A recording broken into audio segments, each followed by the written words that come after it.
TSG पेश करते हैं 80 शब्द प्रति मिनट की गति से डिक्टेशन। स्टार्ट।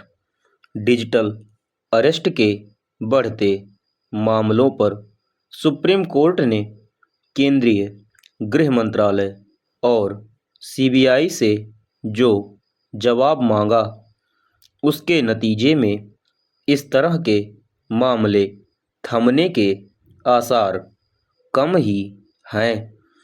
इसलिए कम हैं क्योंकि एक तो लोगों में जागरूकता की कमी है और दूसरे एजेंसियां डिजिटल अरेस्ट का भय दिखाकर ठगी करने वाले अपराधियों तक आसानी से पहुंच नहीं पा रही हैं।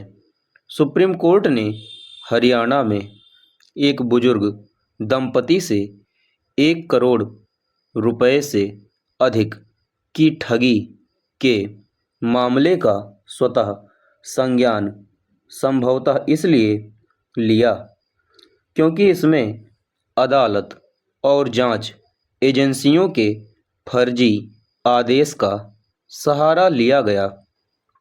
ऐसा एक अरसे से हो रहा है।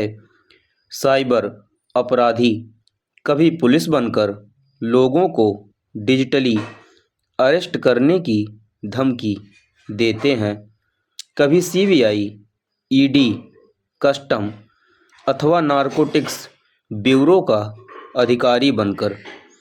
पिछले कुछ समय से वे फर्जी अदालती आदेशों की भी आड़ लेने लगे हैं। इसका अर्थ केवल यह नहीं कि साइबर अपराधी बेलगाम हैं, बल्कि यह भी है कि लोगों को इसका अनुमान ही नहीं कि कोई एजेंसी किसी को डिजिटली अरेस्ट नहीं करती। यह विडंबना ही है कि डिजिटल अरेस्ट जैसी कोई व्यवस्था न होने के बाद भी साइबर अपराधी लोगों को धमकाकर उगाही करने में सफल हैं। पूर्ण विराम चेंज। जागरूकता के अभाव ने साइबर अपराधियों का काम और आसान कर दिया है।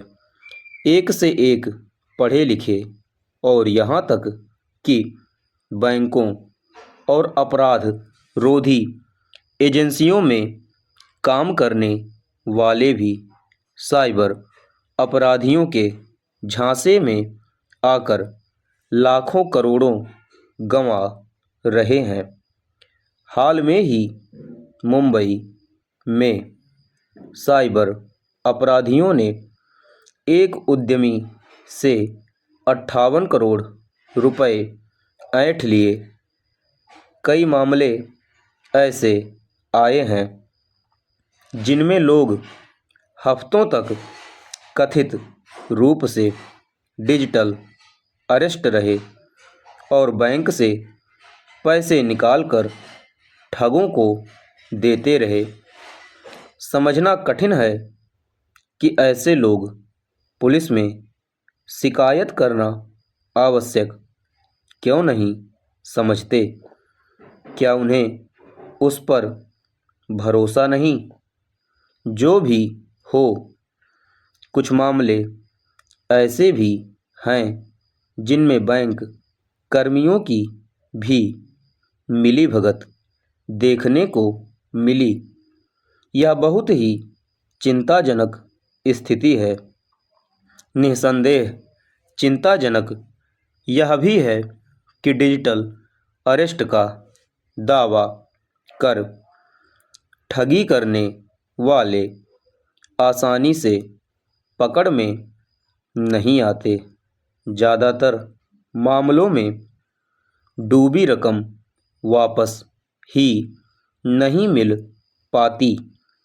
इससे यही पता चलता है कि साइबर ठग अपराध रोकने वाले तंत्र से 4 कदम आगे हैं।